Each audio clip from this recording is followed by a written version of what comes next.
Jeffrey Epstein মামলার তদন্তে জবানবন্দি দিতে গিয়ে মেজাজ হারালেন হিলারি ক্লিন্টন। ছবি ফাঁসের ঘটনায় রিপাবলিকানদের উপরে ক্ষোভে ফেটে পড়ে কক্ষ থেকে বেরিয়ে যান তিনি। এপস্টেইনের সাথে তার সম্পর্কের গুঞ্জন এবং জবানবন্দির সেই রুদ্ধদ্বার কক্ষে কি ঘটেছিল তার সব রোমাঞ্চকর তথ্য জানতে দেখুন পুরো প্রতিবেদন। জেফরি এপস্টেইন মামলার তদন্তে গত সপ্তাহে মার্কিন হাউস ওভারসাইট কমিটির সামনে হাজির হয়েছিলেন সাবেক পররাষ্ট্রমন্ত্রী হিলারি ক্লিন্টন। কিন্তু রুদ্ধদ্বার সেই জবানবন্দি চলাকালীন একটি ঘটনাকে কেন্দ্র করে হিলারি প্রচণ্ড ক্ষুব্ধ হয়ে কক্ষ থেকে বেরিয়ে যান, যার ভিডিও সম্প্রতি প্রকাশ্যে এসেছে।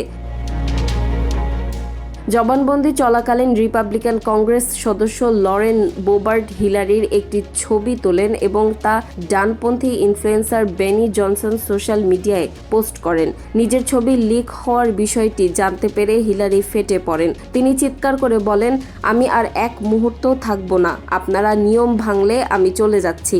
আপনারা চাইলে আমাকে আদালত অবমাননার দায়ে আজীবনের জন্য আটকে রাখতে পারেন। প্রায় 5 ঘন্টা ধরে চলা এই জবানবন্দিতে আইন প্রণেতারা জেফরি এপস্টেইন মামলার সরকারি তদন্তে কোনো গাফিলতি ছিল কিনা তা খতিয়ে দেখছিলেন। হিলারি ক্লিন্টন স্পষ্ট জানান যে এপস্টেইনের সাথে তার কোনো দিন দেখা হয়নি এবং তার সহযোগী ঘিসলেইন ম্যাক্সওয়েল ছিলেন কেবলই একজন পরিচিত ব্যক্তি। উল্লেখ্য, হিলারির পরদিন তার স্বামী বিল ক্লিন্টনকেও একই বিষয়ে জিজ্ঞাসাবাদ করা হয়। কমিটির চেয়ারম্যান জেমস কোমার পরিস্থিতি সামাল দিতে বলেন যে ভবিষ্যতে এমন ছবি তোলার ঘটনা আর ঘটবে না। অন্যদিকে হিলারি এবং তার আইনজীবীরা শুরু থেকেই এই শুনানি রুদ্ধদ্বার না করে জনসমক্ষে বা পাবলিকলি করার দাবি জানিয়ে আসছিলেন। হিলারি পরামর্শ দেন যে তদন্ত কমিটির উচিত আসল অপরাধী এবং ডোনাল্ড ট্রাম্পের মতো ব্যক্তিদের জিজ্ঞাসাবাদ করা।